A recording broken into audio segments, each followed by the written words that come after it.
Starfield review scores just dropped, as well as the Metacritic score. We also have to go over some new interesting details. We have a PSA for Steam users, and as well if they are preloading or how they preloaded. We also gotta talk about some weird stuff going on the Xbox website, and a few other details around the game's launch. We got a lot to talk about. What's up, world? We're back in the video. We're checking out all things Starfield. Okay, so let's just jump right in. Let's get into the review scores, and then we'll jump into the Metacritic so we can kind of see the overall. Now, honestly, I cannot believe that some of these scores are going. They're kind of wild ranges, and it's almost insane. So we have one here, like from PC Gamer, who is giving Starfield a 75 and claims that Starfield shares plenty of DNA with Skyrim and Fallout, but ultimately falls short of both. I severely hope that isn't the case. PC Gamer has always been a little bit wild with the reviews. They gave Dead Island a low score, Dead Island 2 recently, and I think it was a pretty decent game. But they also gave Baldur's Gate 3 a really good score, however that was kind of an easy one or like a layup. So it's hard to know how PC Gamer will actually feel about this, but if it falls short of Skyrim and Fallout 4, that is abysmal. So I really hope that's not the case, as Fallout 4 was not a very good game, and Skyrim didn't really lead up to the expectations of what I had from Oblivion. But then we have one here like VGC, or Video Games Chronicle, who gave it a 5 out of 5. They said here, Bethesda's space opera takes what people loved about Fallout and Skyrim and casts it across in a numerous galaxy. My question is, a lot of these reviewers are saying like, hey, after 6 hours the game gets better, after 20 hours the game gets better.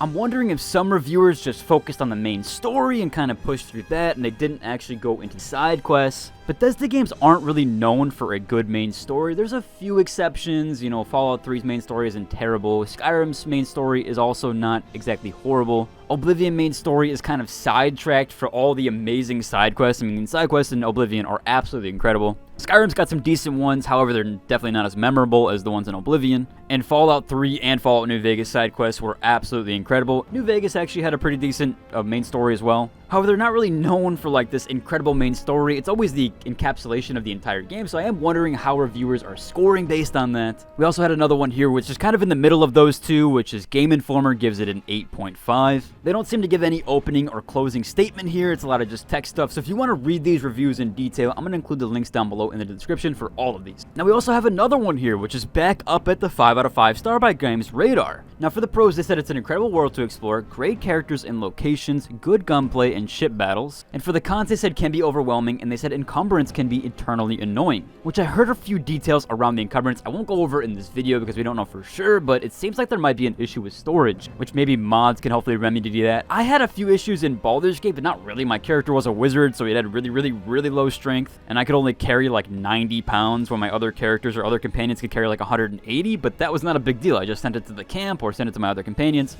So they kind of had a system to alleviate there, and it didn't really matter what class I played. I just couldn't carry a lot of the stuff on my own character. I hope there's something like that, some sort of remedy situation there where you can store stuff away and kind of put it there and not have to deal with the encumbrance. Now, for a few other of the review scores, Destructoid gave it a 10 out of 10, which is absolutely crazy. Really high numbers there. RPG gave it a 9 out of 10. VGC247 gave it a 4 out of 5. WCCF Tech gave it a 9 out of 10. MP First, I've never heard of this organization, but they also gave it a 9 out of 10. So as you can see, these scores are wildly over the place, like everywhere. We got low scores, we got high scores, we got median scores. Kind of crazy with everybody on a different page here, and maybe it's just the way a Bethesda game is. Fallout 4, I know, did score pretty bad, but then again, that game wasn't also very good either. And also, the Metacritic score does tell kind of like a similar story, that it is kind of in the middle there. And so currently on Xbox, we are having a score of an 87, and on the PC version we are getting a score of an 88. Now, unfortunately for the PC version, they don't really go over the performance stuff, at least from what I can tell. PC Gamer says it was stable. However, what is stable? Stable 30 FPS, stable 60 FPS, what resolution? Are we at 1440p? Are they using FSR upscale to even achieve that 60 FPS? It's a lot of notations there, so I'll probably have to wait for like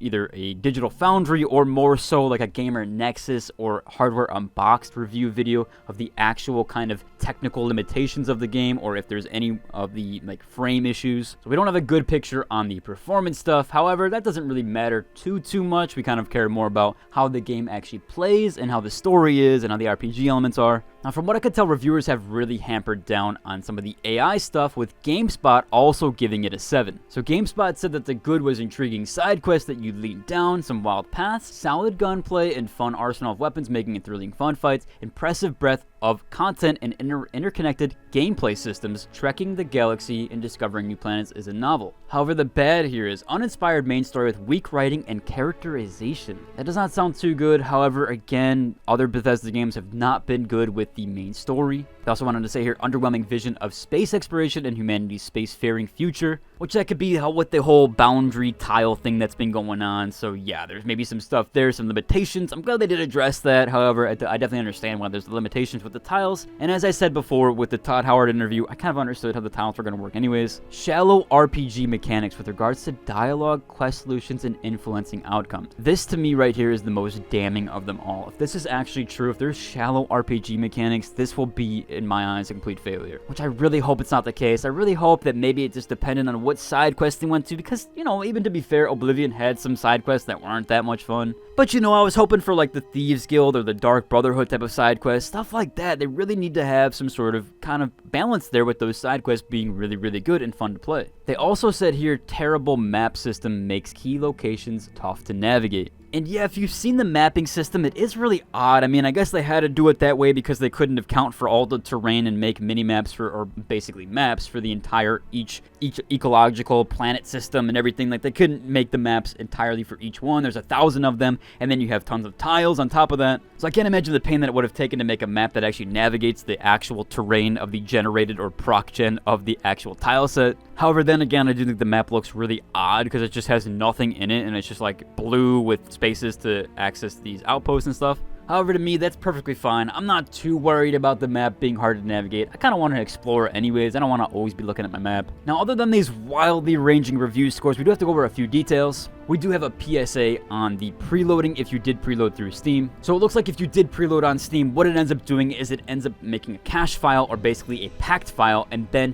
once the game is launched, or once the game actually downloads it, it will then unpack those files. So if you did already preload, it should be about 86 gigabytes right now, and it'll be in a cache section on your actual hard drive, or SSD, hopefully. The point is that if you have it on your hard drive, unpacking actually takes a really long time. This could be hours compared to a few minutes on an SSD, especially if we're talking about 86 to 120 gigabytes once it gets unpacked. So if you do have it pre-downloaded and you have an SSD available and you currently have the game on your hard drive, I would try to make room on that SSD to get the game on there. Otherwise, you might be waiting quite a long time in order to unpack this game. And speaking of pre-downloading and getting the game, apparently people have been getting their disc copies in quite early. So if you are expecting a delivery of a disc, I would maybe check your front porch, as it probably will be there. Also cool to know that the game key comes on like some little cartridge thing here, so people were putting out like this little thing. I guess it comes on this like little thing device that you actually have in the game as well. Kind of a cool little addition there with the actual game, kind of influencing it. Now I do want to briefly go over the Xbox.com website, as currently Starfield is not the header. For some reason, they have Diablo 4 as the Xbox.com header right now, and I just don't understand why that would be the case. Now they do have Starfield down here a little bit below, but man, making Diablo 4 the header of your website on the launch day of one of your biggest titles just seems a bit odd. I know Diablo 4 recently went on sale, and yeah, that game definitely needs the sales. But wow, it's just a kind of odd there that they're not actually promoting this game like that. I